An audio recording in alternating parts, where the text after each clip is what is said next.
mom and dad. I just want to start by saying that this moment means a whole lot to me. It's not just about the questions that we're asking today, it's about hearing the heart of your story, the story of McGehee's Catfish Restaurant, and everything that you guys have both built with your two hands, and with Dad by your side through that. So, with that being said, I just want to start with some questions.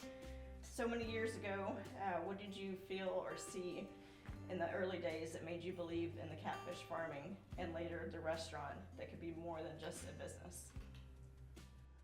Well, it was the first and only catfish restaurant in this area. So we thought it would be successful, especially when it was in conjunction with the farm and raising the catfish. There wasn't a lot of competition around. No competition. East Texas was the closest competition. What values have guided McGehee's from the beginning, even through the floods and the challenges and changes?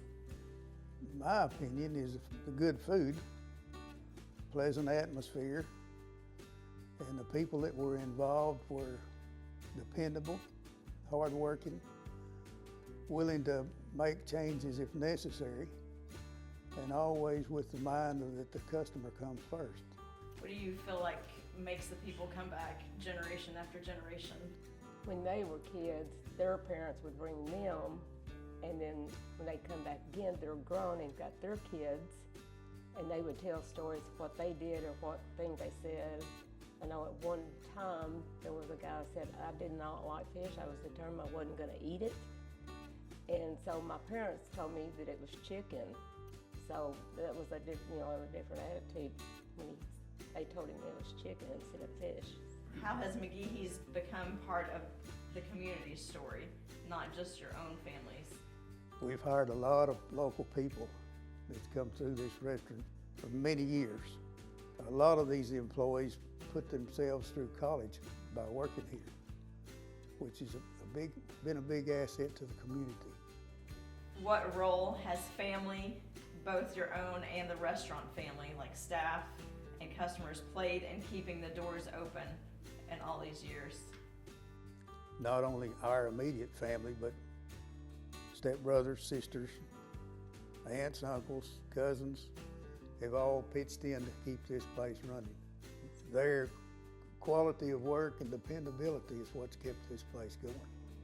What lessons about perseverance do you hope future generations of your family and community take away from McGehee's story, just being that you've been in business for 50 plus years? Well, we hope that the perseverance here, the values we've instilled, the hard work, and the value that we've given to the community itself, we hope that instills those values to the others that have come along after us.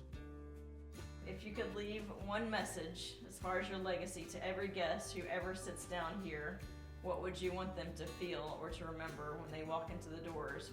What do you want your guests to feel? I feel like that they want to be part of the family, have good laughs about. I had one customer that come in and she'd call me, "Mama, you got that sweet tea ready?" So I would every time I knew when she was coming, I would have a pitcher of sweet tea made up just for her. So you spoil your customers, I is what you're do. saying. And I had a gentleman that came in, he didn't want the filet pieces, but he wanted them cut up like chicken nuggets. So I saw that happen and I did that for him. So yes, I spoil them. You're not going to get that kind of a service or attention in most restaurants. How do you feel that McGehee's is different from chain restaurants or any other restaurant, not just in food quality, but also in spirit? Well, it's lower key, it's laid back. We try to make it comfortable for everybody. Good food, good view. Come as you are, you don't have to be dressed up. When you walk into the restaurant today, what memory or feeling rises up first? Well, I'm very thankful that I was able to carry on what my in-laws started. I have made a lot of friends throughout the years. I always look forward to coming, and I got my pattern down of what to do, what I need to do before I open the doors. I enjoy greeting people. I've learned that out of my shyness.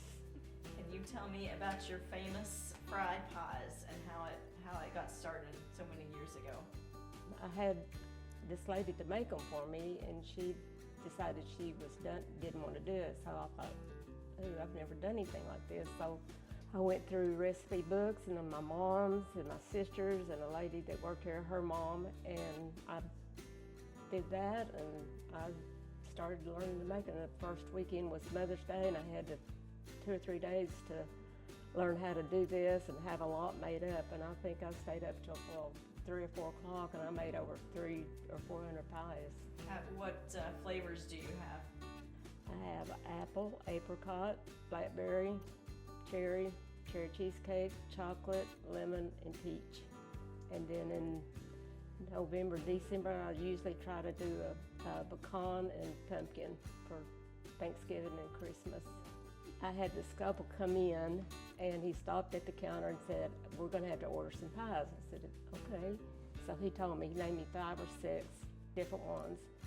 So I took that order, and time they got ready to leave, they ended up ordered like 36 pies. So we had to start cooking after he got through eating. A lot of guests will comment about how flaky your crust is on your pies. Can you divulge and give us your secret? We owe this to my mom and stepdad. They had the foresight to open this up when the market to the catfish business went south. He raised catfish to sell to a market, and about the time he got ready to get them to market size, the market went south.